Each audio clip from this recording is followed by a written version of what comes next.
ইবনে মাজাহ কিতাবের নাম। 1853 নম্বর হাদিসের বর্ণনা।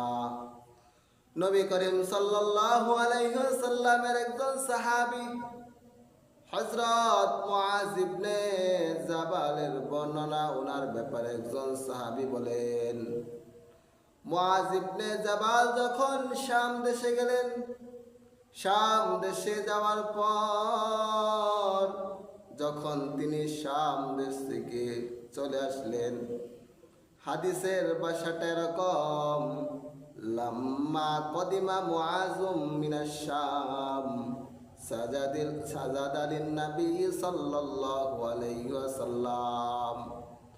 মুআজ ইবনে জাবাল যখন শাম দেশ থেকে চলে আসলেন, শাম দেশ থেকে এসে নবী করিম সাল্লাল্লাহু আলাইহি ওয়াসাল্লামকে সিজদা দিলেন।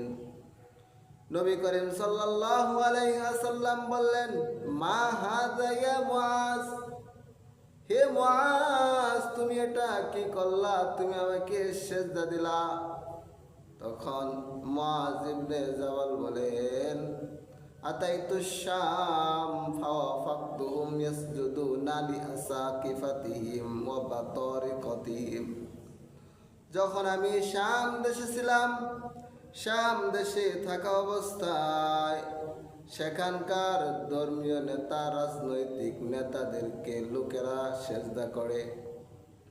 আমি মনে মনে ভাবলাম, যখন আমি মদিনায় যাব, মদিনায় গিয়ে নবী করিম সাল্লাল্লাহু আলাইহি ওয়াসাল্লামকে সেজদা দেব, কারণ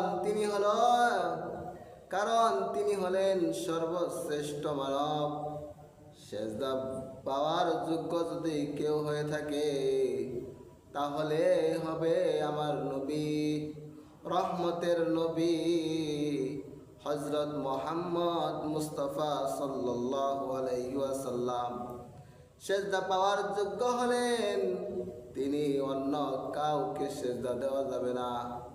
যদি সেজদা পাওয়ার যোগ্য হয়, তাহলে নবী করিম সাল্লাল্লাহু আলাইহি ওয়াসাল্লাম হবেন। তখন নবী করিম সাল্লাল্লাহু আলাইহি ওয়াসাল্লাম বললেন, হে মুআজ, সাবধান, কখনো আমাকে সেজদা দিবা না, কারণ সেজদা পাওয়ার যোগ্য আমি না। সেজদা পাওয়ার যোগ্য হলেন আল্লাহ।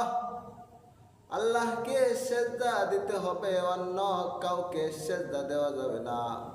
চাই সে মুফতি সাহেব হোক, মুহাদ্দিস সাহেব হোক, শাইখুল হাদিস সাহেব হোক, যেই হোক না কেন, আল্লাহ ছাড়া অন্য কাউকে সেজদা দেওয়া যাবে না। সেজদা পাওয়ার যোগ্য একমাত্র হলেন কে? আমার আল্লাহ।